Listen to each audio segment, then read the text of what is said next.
situations, and good God, if it can help survive Luigi combos, like that's something that should be explored more. But it's not something that I mess with personally. That's the example I'm trying to give, because that's the matchup where I think about it a lot, and I do just totally roll the stick away from Luigi and go, I'm going to try to make this difficult for him. For sure, yeah. And it seems to work. I don't know about the caliber of Luigi players that I'm playing against all the time, but I do seem to not get hit by 70% combos. It tends to go to 40 and then stop. That's good, because sometimes it doesn't stop at 70 either. Yeah. Sometimes it does stop at 70, but that's because your stock is going because you got a beat. Yeah. Yeah, you know, Luigi combos. that's just how Luigi goes. Okay, so we're going to be seeing the local Lunchables versus Houston's Ismon. And we're actually going to be seeing the Falco here from Ismon. Yeah, different. Game music. Differently from the Wario that we've been seeing so far from Ismon tonight. Falco is going to be interesting. I wonder what pieces of Wario maybe he didn't like, or what pieces of Falco. I don't have to wonder about what parts of Falco he likes in this matchup as much, because Chrom is a perfect combo weight and fast fall combination that these combos from Falco are going to last forever.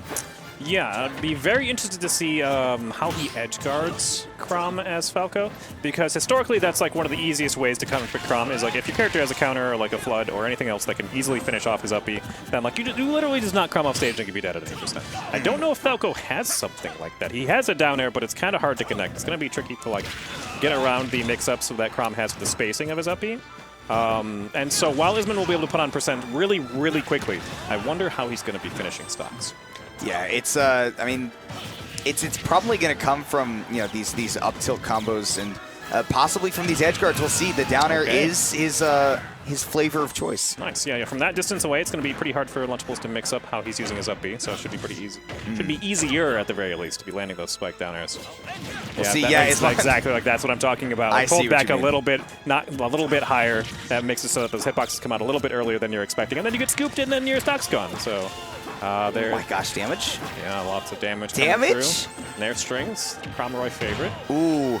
Lunchables is doing a really good job of respecting what Ismon can do off the ledge, and doing a great job of not respecting any immediate aggressive options from Ismon, because he hasn't really seen too many of those. Oh, does he have his jump? No, that's death. No. So interesting to see that forward throw to the double laser. If Lunchables jumps, that's gone.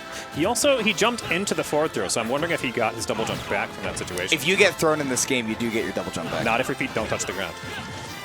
If you don't touch the ground, you do not get your forward. There may be situations where the throw puts you in the situation where you do grab it, but I have seen situations where I've been thrown and I did not get my double jump back. Interesting. Yeah. That time Lunchables saved it and will not win the game or take that stock, because he was just not quite close enough, because he knew that if he pops that up B early, that's his chance to not get hit by the downer, but wouldn't get him to the ledge.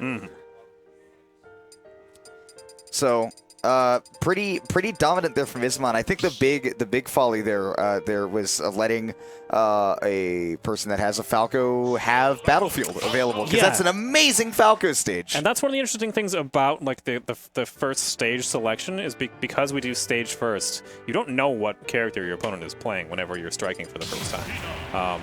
The Lunchables may not have even known that Ismon played Falco. Possibly, yeah.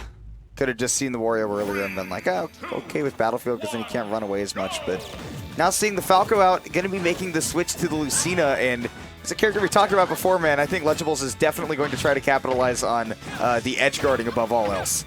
Yep, that's something that Lucina really, really does great at. Pretty strong neutral, too. Very, very different. Much slower pace than the Chrom neutral.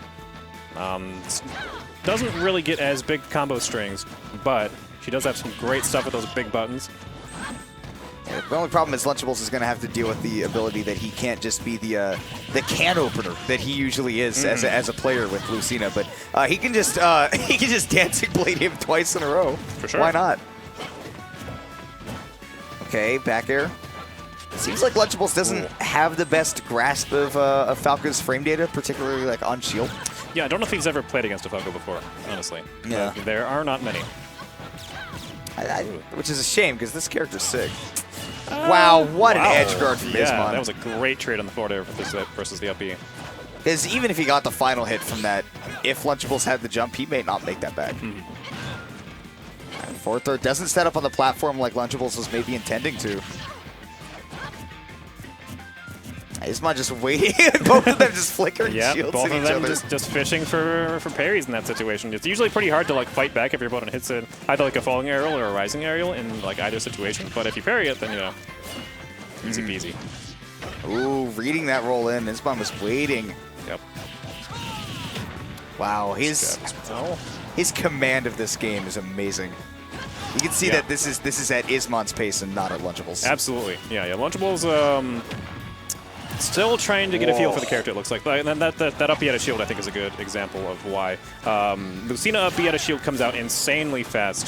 Chrom's comes out slower, but has a lot more range. And so, like, that situation and the armor as well. Yeah, but the range, I feel, is one of the big things to point out, because from that range where he tried to up B at a shield last time, his one just wasn't close enough to him. Oh, okay, I see what you're saying. Oh my gosh, that up air could have led. Oh. Lunchables was trying to lead himself right back into that game. He's rocking some power right now, man. He may be trying to conserve the power, given the defense that he's playing. Yeah. Man, with that neutral air and that out of the way, we'll be back to Lunchables trying to find this early stock. Okay, there we go. Some punish on the up tilt. That up tilt is not safe. Ooh, Ismon didn't get off the platform. Could have been bad for him, but Lunchables had already committed to that movement. Don't know about the neutral beat. Okay. Nice juke from the air dodge movement. Oof. But the clean up air. Ismon had some quick ideas of how to take care of stocks. Yeah, he definitely did a great job scrapping overall. Great choice of moves in general. Like it felt like in every situation where he was hitting Lunchables, like he was converting off of it, which is something that Falco can do. But like I said, like that up tilt is not safe. Like if you press that button at the wrong time, you will get punished. Yeah. So he definitely like picked the perfect times to actually be pressing the button. And that's exactly it. There were a lot of situations where Ismon was just kind of standing there and not doing a whole lot, and we see a lot of that in this game. I think the two people that do it best are Zachary and Nairo.